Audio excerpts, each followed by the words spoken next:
ہمارے مفتی صاحب جو اخلاقی طور پر کمزوریاں ہیں وہ شکایات مغرب کو ہم سے ہیں. آپ نے فرمایا کہ شکایات بجا ہیں. اگر ہم اس کینوس کو بڑا کر لیں، مغرب کو ہم سے جو 3 بڑی شکایات ہیں اس میں یہ کہ ہم جہاد کی بات کرتے ہیں. نمبر 2، ہم بینکنگ سے انٹرسٹ کو نکالنے کی بات کرتے ہیں، سودی نظام ہمیں قبول نہیں ہے. تیسری بات، ہم عورت کا احترام کرتے ہیں. وہ آزادی نسواں کے نام پر عورت کو گھر سے باہر نکال دینا چاہتا ہے. وہ یہ چاہتا ہے کہ مسلمان اس کام میں ان کی راہ میں رکاوٹ نہ ڈالیں. اس تعلق سے آپ کیا فرمائیں گے؟ میں سمجھتا ہوں کہ پہلا جو ڈر ان کو ہے اسلام سے وہ جہاد کے حوالے سے ہے،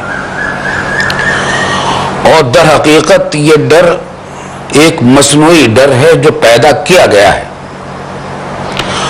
مغربی میڈیا نے اور مغربی حکومتوں نے، بعض مغربی حکومتوں نے اپنے سیاسی مقاصد حاصل کرنے کے لیے اور عالم اسلام پر اپنی چودراہٹ جمانے کے لیے اور اپنے استعماری حربے آزمانے کے لیے اسلام کے خلاف جہاد کا ایک خوفناک تصور پیش کیا. عوام کے سامنے یہ بات لائی گئی کہ بس اسلام جہاد کے نام پر کافروں کو کے قتل عام کا حکم دیتا ہے کہ جو مسلمان نہ ہو اس کو مار دو اور جیلوں میں ڈالو ان کو، اور ان کے کوئی حقوق نہیں. جہاد قتل و غارت گری اور دہشت گردی ہی کا دوسرا نام ہے. یہ ایک تصور دیا گیا جہاد کے خلاف، اور یہ بھی کہ دنیا میں اسلام تلوار کے زور سے زبردستی پھیلایا گیا، اور اسلام میں جہاد کو جو مشروع کیا گیا اس کا مقصد بھی یہ تھا کہ لوگوں کو زبردستی مسلمان بنایا جائے. یہ ایک پروپیگنڈا ہے.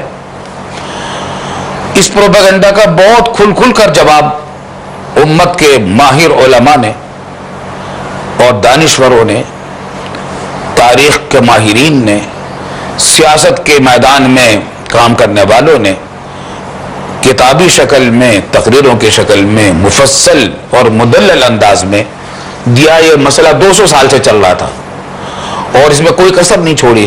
خود ہمارے بزرگوں میں سے متعدد بزرگوں نے اس پر مستقل، بعض تو کتابیں لکھی اور بعض نے اپنی کتابوں میں مستقل ابواب قائم کر کے اس مسئلے کو واضح کیا کہ اسلام تلوار کے زور سے نہیں پھیلا، نہ اسلام کو اس واسطے رکھا گیا تھا کہ لوگوں کو زبردستی مسلمان بنایا جائے. ٹھیک ہے، لیکن مفتی صاحب یہاں پر جو ہماری جہادی تنظیمیں رہیں انہوں نے مغرب کو کچھ کہنے کے لیے مواد بھی تو فراہم کیا.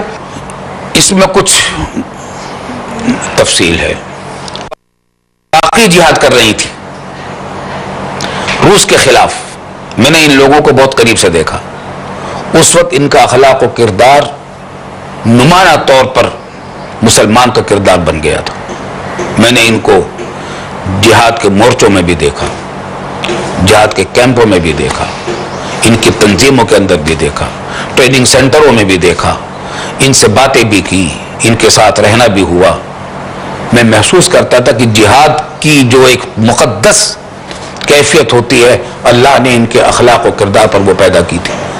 تقوی، اخلاص، تدبر، تواضع، انکساری، جاں سپاری اور قربانی، اور دنیا سے بے رغبتی، آخرت کی فکر، اللہ کی رضامندی کی کوشش، مخلوق خدا پر رحم. یہ تمام صفتیں جو مسلمانوں میں ہونی چاہیے، ان میں سے بہت ساری صفتیں میں ان مجاہدین کے اندر اپنی آنکھوں سے دیکھتا تھا اور مشاہدہ کرتا تھا. یہ جہاد کی برکات تھی کیونکہ وہ حقیقی جہاد ہو رہا تھا. پھر یہ جہاد کی برکات اور یہ فیوز کیسے دور ہو گئے؟ بس یہ کہ جب جہاد سے یہ ہٹ گئے، جب جہاد ختم ہو گیا، روس کو شکست فاش دے دی، جہاد جب ختم ہو گیا تنظیمیں باقی رہ گئی.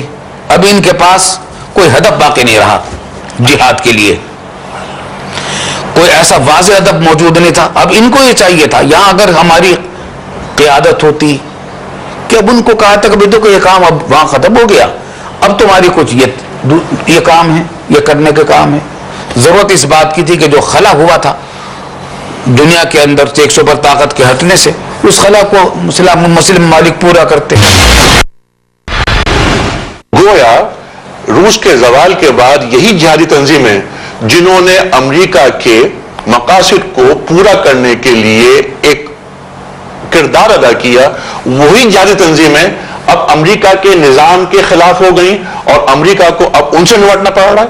ہوا یوں ہے کہ امریکہ نے روسی فوجوں کے افغانستان سے نکلنے کے ساتھ ساتھ ہی فوراً عالم اسلام کے خلاف جارحانہ کارروائیاں شروع کی، اور سینئر بش نے خلیج پر میں اپنی فوجیں اتارنے کا ایک ہیلا بنایا، صدام کو استعمال کیا، اور حرمین شریفین کے علاقے میں اور سب علاقوں میں اپنی فوجیں اتارنے کا ایک بہانہ بنایا. اس سے جہادی تنظیموں میں ایک اشتعال پیدا ہوا کہ یہ ایک نیا دشمن ہمارے سامنے آ گیا. کل تک یہ ہمارے ساتھ شامل ہو گیا تھا، ہماری مدد کرتا تھا، اور آج یہ عالم اسلام کو مٹانے کے فکر میں آ گیا ہے. تو اس واسطے مجاہد تنظیموں میں امریکہ کے خلاف اشتعال پیدا ہوا. لیکن ایک بات میں آپ سے اور عرض کر دوں، عام طور سے یہ تاثر دیا جاتا ہے کہ افغانستان کا جہاد جو روس کے خلاف ہوا تھا، یہ امریکہ کی جنگ تھی روس کے خلاف، اور جس میں اس نے مسلمانوں کو لڑایا اور پاکستان کو لڑایا، مجاہدین کو لڑایا. میں سمجھتا ہوں یہ واقعات کے خلاف ہے. اچھا، روس آیا تھا افغانستان میں اس لیے کہ روس کو پامال کر کے اور قبضہ کر کے وہ پاکستان کے بلوچستان کے ساحلوں کو استعمال کرے اور گرم پانیوں کو استعمال کر سکے، کیونکہ اس کے بعد دور دور تک ادھر سمندر نہیں تھا.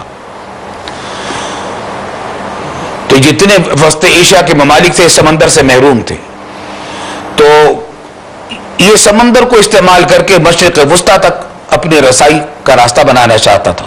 در حقیقت وہ افغانستان میں داخل ہوا تھا پاکستان کو فتح کرنے کے لیے، بلوچستان کو فتح کرنے کے لیے. اسی لیے پاکستان کے مسلمانوں نے اس میں بڑھ چڑھ کر جہاد میں حصہ لیا، اور افغانستان کے مسلمانوں نے جان کی بازی لگائی. اور یہ واقعات میرے علم میں جس کا انکار نہیں کیا جا سکتا کہ اس جہاد افغانستان کا آغاز مجاہدین افغانستان نے ڈنڈوں اور پتھروں سے کیا تھا. ٹھیک ہے.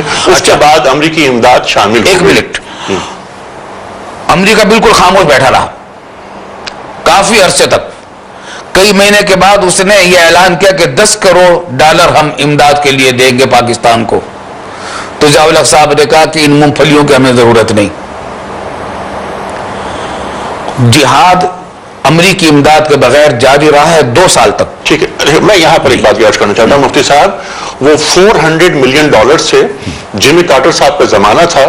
$400 ملین کو ضیاء الحق صاحب نے پھر یہ تاریخی جملہ کہا کہ یہ مونگ پھلی کے دانے ہیں. پھر وہی امداد $4.02 بلین ہو گئی. یعنی یہ افغانستان کے ذریعے، افغانستان کے جہاد کے ذریعے مسلمانوں کی مدد کی گئی تاکہ دنیا یونیپولر ہو جائے.